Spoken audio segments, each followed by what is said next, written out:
and you will supply all my needs according to your glorious riches in Christ Jesus. Sabihin mo yan by faith.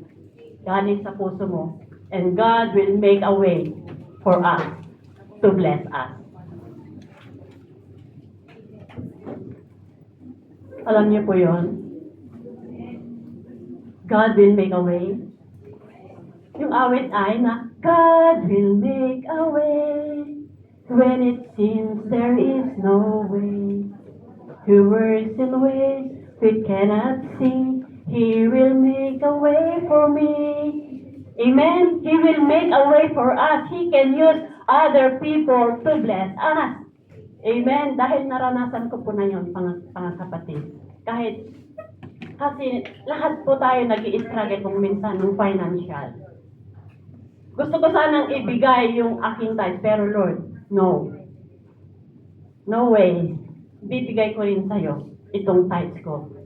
But you will supply all my needs according to your glorious riches in Christ Jesus. Alam niyo po, ang Diyos po ay kikilos. Amen. Pag po natin sabihin na parang wala, parang hindi natin nararamdaman yung pagpapala. Pero ang sabi po ng Panginoon sa Jeremiah 32:27, I am the God of all mankind. Is there anything too hard for me to do? Kayang-kaya na tayong pagpalain. Amen! Amen! Dahil naranasan ko na po yan, mga kapatid. Hindi po kami nagsasabi ng pera, pero may nagbibigay. Hindi po yan basta 1,000 o 2,000. 50K ang ibibigay nila. Hindi po kami naghihingi ng pera sa kanila. Pero sabi ko sa asawa ko, bakit? Nagsabi ba kayo ng pera? Hindi. Yun po ang kapangyarihan ng Diyos dahil nakikita niya po yung puso natin kung paano tayo magbigay sa Panginoon. Amen? Ang Diyos natin ay makapangyarihan sa lahat. Wala pong imposible po para sa Kanya. All things are possible unto Him. Kasi yung tithe po natin, ang ibinibigay po natin every month po, pag inipon po tayo yan, marami na yan. Amen? Pero pag nagbibigay po tayo ng ating tithe, yung gumagawa rin po tayo ng mansion natin sa taas. Para pag uwi po natin, may mansion po tayo sa taas. Amen! Sinong may gustong may mansion sa taas? Amen. Try po natin magbigay. If the Holy Spirit is convicting you to give, you give. Dahil may gustong ipaparanas ng Diyos sa iyong buhay. Amen. Ipaparanas niya yung pagpapala na hindi mo pa naranasan. Hindi lamang po pera. But He will give you a peace of heart, a peace of mind, a good health. Amen. Dahil yung health po natin, ito po yung puhunan natin dito sa malayong lugar, malayo sa pamilya, yung good health po natin. Amen? So itaas po natin ang ating mga ikat po, mga kapatid. Lord, hallelujah. Lord, tinataas po namin ang aming tithe and offering unto you, God. Lord, we acknowledge you, Lord, that apart from you, we can do nothing. Panginoon, ikaw lamang po, Panginoon, ang nanggagalingan ng lahat. Kaya, Lord, ibabalik din po namin sa iyo, Panginoon. Hallelujah, ang pasasalamat namin sa iyo sa aming mga tithes and offering unto you, Panginoon. Lord, may you continue, Lord, to bless and grant all the desires of our hearts. May you continue, Lord, to bless all the works of our hands, Panginoon. Lord, hallelujah, thank you for everything. Because you are the source of everything, O God. Maraming salamat po sa mga pagpapala na ipinagkakaloob mo pa sa amin, Panginoon, at ipagkakaloob mo pa sa amin, Panginoon. Thank you in advance, O Lord. At sa lahat po ng pamilya po namin sa Pilipinas, anuman po ang aming pagkakakitaan, Panginoon, Lord, continue, Lord, Panginoon, na i-cover mo lahat, Panginoon, na sa iyong banal na dugo, Panginoon. Ano man yan, Panginoon. Hallelujah. Babuyan man, pagtaniman man, Panginoon, business man namin, Panginoon, Lord. Pagpalain mo, O Lord. Dahil ikaw lamang po ang nagpapala sa bawat buhay po namin, O God. Lord, apart from you, we can do nothing, O Lord. Sa iyo po namin ipinagkatiwala ang lahat. Sa iyo po namin ipinasakamay ang lahat, Panginoon. At ikaw na po ang bahala Panginoon, sa aming mga buhay, O God. Thank you, Lord. Thank you, Jesus. Thank you, Father God. In Jesus' mighty name, amen and amen.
Tayo po ay tumayo mga kapatid at sa ating gawain. Yes, Lord, pasalamatan ka, Panginoon, sa aming buhay, sa aming sayong gawain sa araw na ito. Natatapos, Panginoon, nandun namang victory, nandun namang kagalakan, kapayapaan, ang tulot mo sa amin, kagalakan, and serving you, Lord. Salamat, Ama, sa mga salita mo na aming napakinggan. Thank you, Father God. Truly, Lord, in our adversity, we'll learn a lot, O God. Thank you, Lord, for the difficulties to shape us, Lord, to shape us, Lord, para kami, Panginoon, hallelujah, ay makalakad ng ayon sa iyong kalooban, O God. Thank you, Father God. Salamat, Ama. Lord, truly, Panginoon, hallelujah, ikaw ang nagmamahal sa amin, kaya kami po tinutuwid mo sa mga trials sa buhay po namin, sa kahirapan, Panginoon. Sineshape mo kami, Panginoon, ang mga karakter po namin para kami po mapabuti bilang anak mo, O God. Thank you, Father God, sa mga salita mo, nagbibigay ng katatagan, encouragement sa buhay po namin, nag-i-inspire po sa amin para patuloy kami na magsilbi sa iyo sa hirap at sa ginhawa. Lord, nandyan ka sa buhay po namin. Hindi mo kami pinababayaan sapagat in every trial, you are there for us. Salamat, Ama, sa buhay ng aming pastor na ginamit mo to share your words. Salamat sa kanyang buhay. We pray for your blessing be upon her in the name of Jesus. I-grant mo, Panginoon, ang kanyang desire, ang kanyang puso, maging Panginoon ang kanyang pamilya. Ingatan mo, patnubayan at pagpalain, O God. Maging Panginoon sa bawat ito sa amin. Thank you, Father God, sa pagpapala mo sa buhay po namin. Bawon po namin ang mga salita mo. Nandiyan ang kapayapang katatagan ng aming pananampalataya at patuloy kami na lumakad ng ayon sa iyong kalooban. Thank you, Lord, sa pagtuturo mo sa amin, O God. Thank you, Lord, sa pag-ibig mo sa amin, O God. Thank you, Lord, sa kaliwanagan ng aming isip at puso, O God. Salamat, Ama, sa pag-ibig mo sa amin, O God. Thank you, Lord, truly, Lord, that your love is endured forever. Salamat, Ama. Salamat sa mga anak mo na ginamit mo na tumayo dito sa harapan. Pray, Father God, for your blessing upon them in the name of Jesus. Salamat, Ama. To all glory, praises, and adoration in Jesus' mighty name. Amen.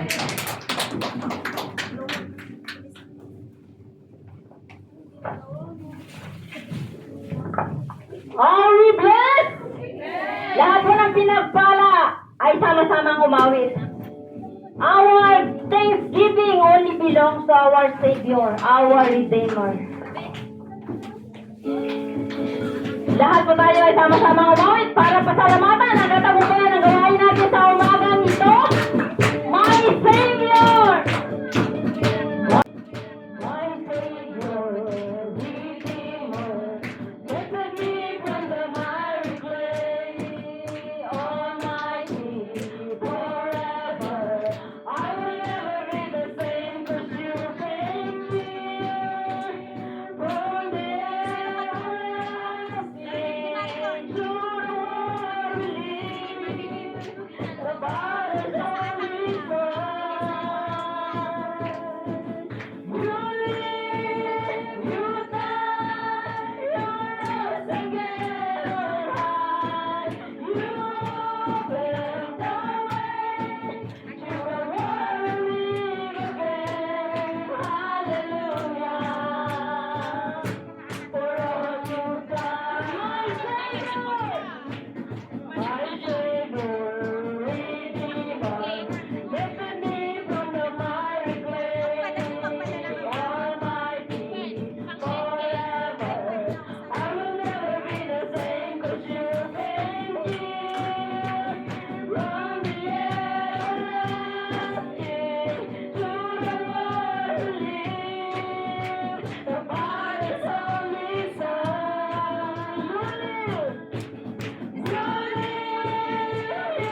Sige.